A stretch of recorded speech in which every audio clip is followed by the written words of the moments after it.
Have you ever gone off the lip of the jump and felt the rear end get kicked and your nose dive? Well, that's called getting bucked, and it is one of the most unpleasant things to happen while hitting jumps. I've been riding and racing downhill for decades, and I've learned there are three main things that can cause you to get bucked going off the lip of a jump. So today we're going to look at those three things, how to fix them so you don't have to make that mistake yourself. Let's get to it. When you sit down off the lip, you're basically fully loading the rear suspension and then letting it rebound without any control. At that point, you're a passenger, not a pilot. Here's what happens. As your front wheel leaves the lip, it's already traveling upward. And as the rear wheel traveled towards the edge of the lip, the rear shock starts to rebound. If you're not controlling that rebound, the harsh burst of energy is going to kick the rear wheel up and drive the front wheel down, which is going to pitch you over the bars. Part of jumping correctly is learning how to control the rebound and use it to your advantage, instead of letting it throw you off axis. The fix is pretty simple, but we go back to the Jayhawk. The first, accept the transition and create rear shock preload with your body position. Then we're releasing that preload through our explosion. This timing can be calculated to about when your bottom bracket is going to pass over the edge of the lip. This should help you use the rebound to your advantage to help propel you up and over the top tube. That timing is what turns rebound into lift and control. Reason number 2 is what I call jumping up the lip. Now, most riders don't try to do this.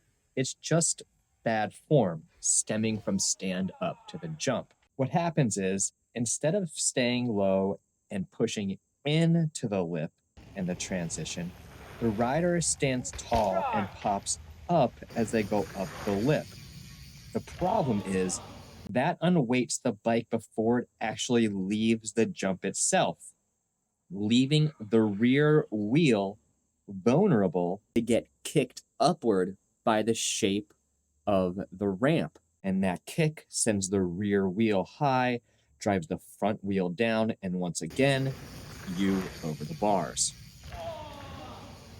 Now, this stand up to the jump form is really only missing one thing to make it a viable form and to make it the correct form. And that's after accepting the lip, moving our weight to the rear wheel to create a counterweight so this front wheel continues to travel upward as our weight stays on this rear wheel as it travels towards the edge of the ramp. And then as that bottom bracket passes the edge of the ramp, that's when we start to unweight, and we'll call it explode.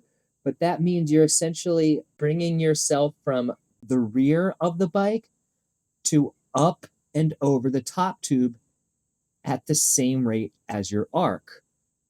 That way, by the time you're halfway over the jump, you find yourself completely back inside that cockpit, and you're steering the bike down towards the landing.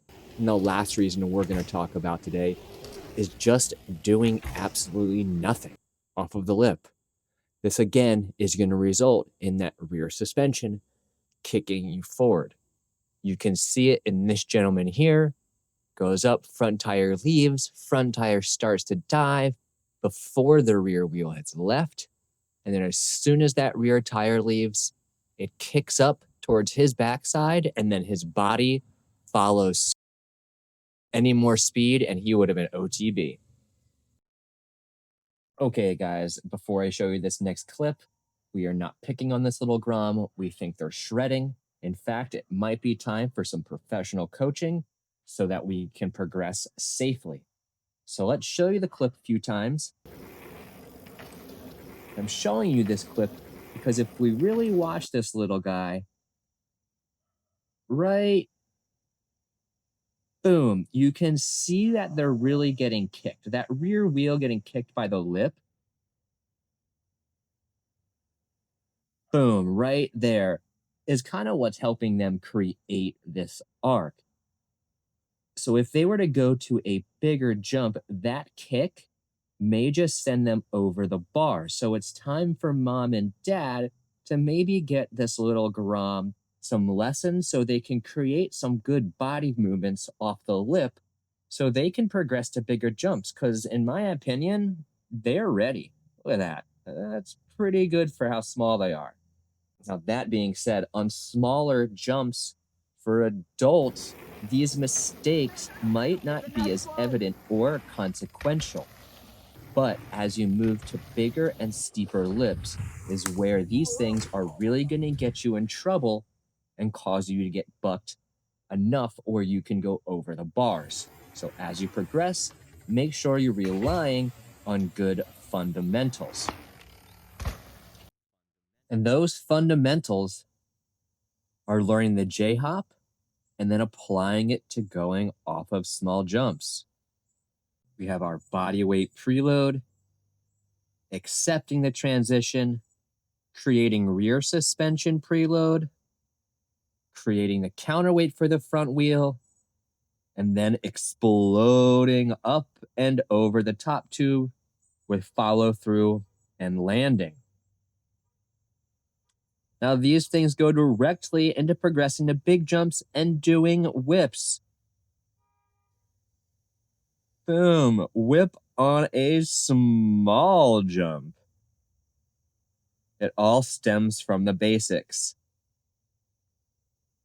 Now, if you enjoyed this episode, guys, please let me know in the comments and always remember to like, share, and subscribe.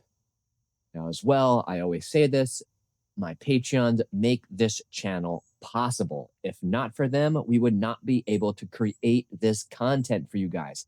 So please make sure you become a paid Patreon. If you'd like to leave me a one-time donation, which they severely help, guys. It really helps get me through the month, groceries, dog food, all kinds of things, gas to the trail. Please use my PayPal or Venmo links. I also have some clinics coming up, so please check my events over on my Instagram page. Until the next time, guys, rubber side down. Always make sure to be friendly. We'll see you next time.